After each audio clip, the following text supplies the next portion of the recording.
দুটো জায়গায় বাংলাদেশে যেতে খুব পছন্দ করি, ভীষণভাবে পছন্দ করি। এক হলো শ্রীমঙ্গল আর এক হলো সুন্দরবন। আমাকে টানে। তো আজকে আমার একটা চাইনিজ গ্রুপ আছে ঢাকায়, আমি ওদেরকে রিসিভ না করে গাইডদেরকে দায়িত্ব দিয়ে আমি স্কেপ করেছি, আমাকে টেনে নিয়ে এসেছে। ধন্যবাদ লিঙ্কনকে। এই শান্তিবাড়ির সঙ্গে আমি ওতপ্রোতভাবে জড়িত ছিলাম ফ্রম দ্য বিগিনিং, মাটি কাটা থেকে এখানে ছিলাম। খুব পেইনফুল।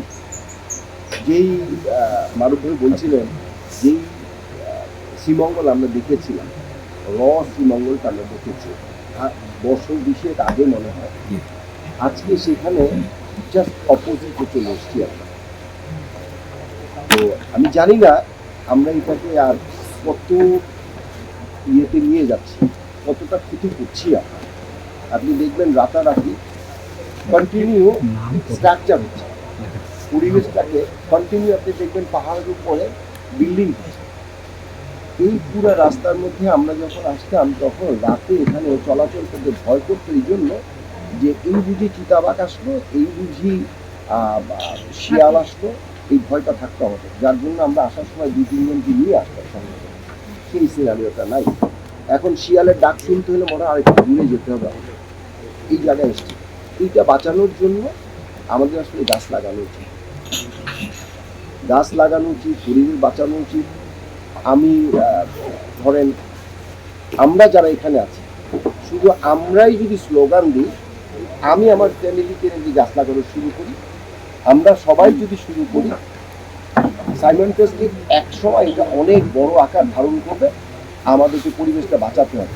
এই পরিবেশ বাঁচানোর জন্য আমাদের সকলের দায়িত্ব নিতে হবে। চলুন আমরা এখন থেকে দায়িত্ব নিই।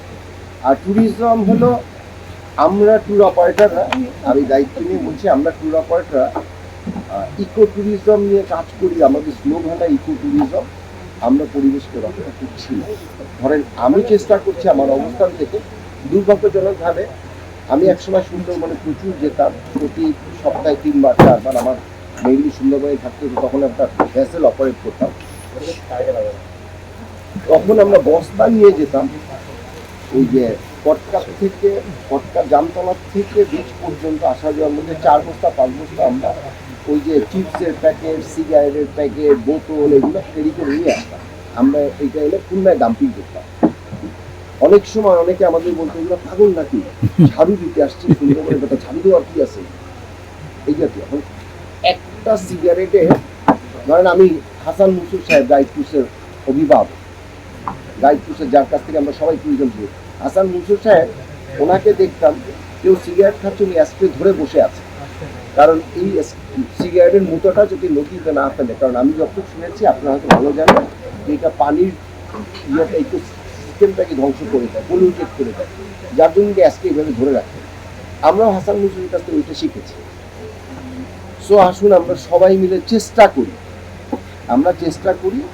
আমাদের এখানে আমাদের সমাজটা হয়ে যাচ্ছে, আমরা আমাদের সন্তানদের, আমাদের নেক্সট জেনারেশনকে কিছু হলেও দিয়ে যেতে চাই, যারা এটা ধারণ করে আগামীতে দেশটাকে সবুজ। ধন্যবাদ।